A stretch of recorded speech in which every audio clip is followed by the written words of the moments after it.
have I forget some weed? Yeah, I said I didn't necessarily say I wasn't gonna buy any weed today. I just said that I didn't know if I was gonna buy some weed today, but I want to buy some weed. And on my way there, I contemplated some shit. You know, and I kind of like this is like my testimony. This is where I'm testifying. You know what I'm saying? And thinking about in relationship to like my mother and my father, you know what I'm saying? Though I don't associate with my blood relatives anymore, it's not like I hate them. You know, it's entirely it's quite the opposite of that. Is that I love them. I appreciate the lessons and the experiences that I gained as a result. I don't regret anything. You know what I'm saying? I see my mom's or Carol's narcissism and Alton's, just, empathy, apathy, really seriously, as being a benefit to my growth. You know what I'm saying? It forced me to look within myself for validation. It forced me to look from within myself for, maturation. I had to mature myself. I mean, even though I say my father is the wisest man, I mean, he still is, because most of the things that I live by, my principles are, derived from my father. You know what I'm saying? They're not really derived from my mother. My mother's principles really were kind of like counter to what I wanted in life. I mean, me and Carol never really actually got along. We never saw eye to eye. Carol tells a story about when I first got committed, which is an entire bold-faced lie about, me getting naked and running up and down the street hollering about Jesus when I was 18 years old. When I was 18 years old, I was working at McDonald's, man. You know what I'm saying? I mean, this is just this distortion of reality that my mother has. So but at the same time, I'm cool with that distortion. If she wants to distort reality, she can distort reality. I know that her and Calvin, you know what I'm saying, force fed me. Her, Calvin, and Brian force fed me, Halidol without cogentin. And then when I started having an adverse effect, reaction to the Halidol without cogentin, Carol decided she wanted to take all the food out of the house. And the thing about it is, I had my own apartment, but I had this, this grand theft auto thing going on, and I was in jail for like a month or 4 days, but all the charges were dismissed. You know what I'm saying? So I got out of jail. But Carol decided that, that she was over the judgment and that I still needed to be punished. So she took my keys away from my apartment, because she had access to my apartment. So she took my keys and forced me to move back into the house. So I moved back into the house and I got a job immediately. I mean, I literally got a job like a week after I got out of jail. I was making money, I could have easily moved back into my apartment. But Carol and Calvin forced me to stay in the house. And not only did they force me to stay in the house, they force-fed me Halidol without the cogentin. And so I'm locking up and, going crazy and shit. Calvin is kicked out. And then, Carol decides she's going to take all the food out the house. So I react to Carol taking all the food out of the house. I'm like, Carol, I mean, I had a job. I can't work now because I'm on this Halidol. That you and Calvin are, force-fed me. You, Calvin, and Brian force-fed me this Halidol. So I'm incapable of going to work and function. So now you want to take all the food out. So I try to stop her from taking the food out. She pulls a knife out of me.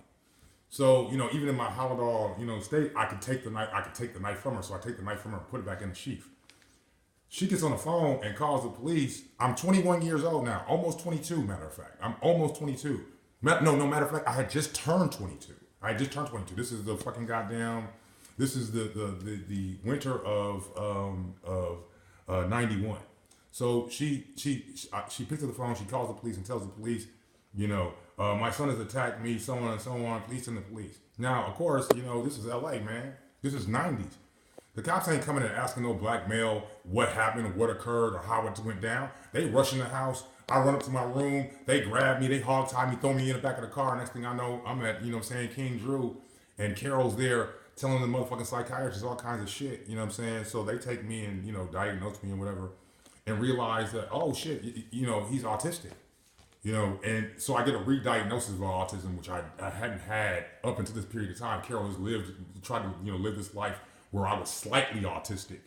And so then I get this re-diagnosis of being autistic, and they put me in all these, I'm literally in the mental hospital for like 4 months and 20 days. Like, I got in the hospital in January of 91. I didn't get out until April of 92, just before the riots. The week before the riots, I got out. And the thing about it is I went to go for my outpatient checkup, and that was the day of the riots. On my way back, the riots broke out.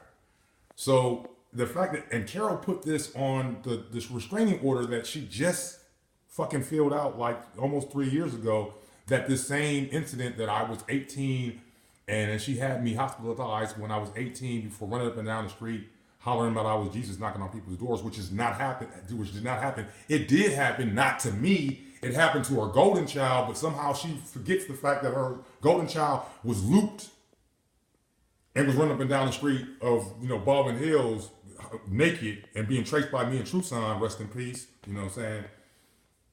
And had to pour milk down his throat. She forgets that reality and has this altered reality in which I was 18 years old running up and down the street naked, which has never happened.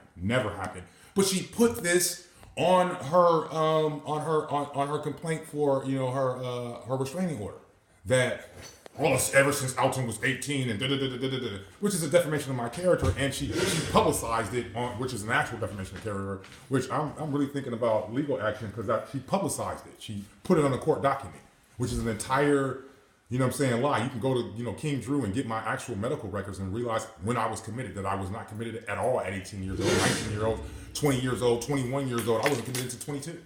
And I was committed by Carol. And Carol could have easily just let me leave the house and not drug me. That part. And then, the whole incident when it comes, I get out and everything, Carol throws me in a boarding care instead of because I get Social Security while I'm in the hospital for that period of time. So instead of, Carol takes my Social Security, steals all my Social Security money, eventually throws me in a boarding care, I'm stuck in the boarding care, and luckily, Truson and let me move into his house, and then Carol I had to fucking literally run away from Carol at like almost 24 years old, run to Dolores Peterson's house, and get her to give Carol my money in order to be able to get away from Carol. This is real shit. You know what I'm saying? And Carol is like living in a fantasy world and spreading these fantasy lies about me, her and Brian spreading these fantasy lies about me, but don't want to tell the truth. And that part right there kind of like annoys me. The fact that my family is going around telling lies, spreading these untruths, what I'm saying, from every corner of the world. My mom has this story that she tells everybody about my condition that has absolutely nothing to do with my real condition. Like when Skip sees me, Skip is like, what the hell? Alton. Because my mother has given him an entire different interpretation of what my life is like. That part. Okay, that was a little. That was a little much. That was a little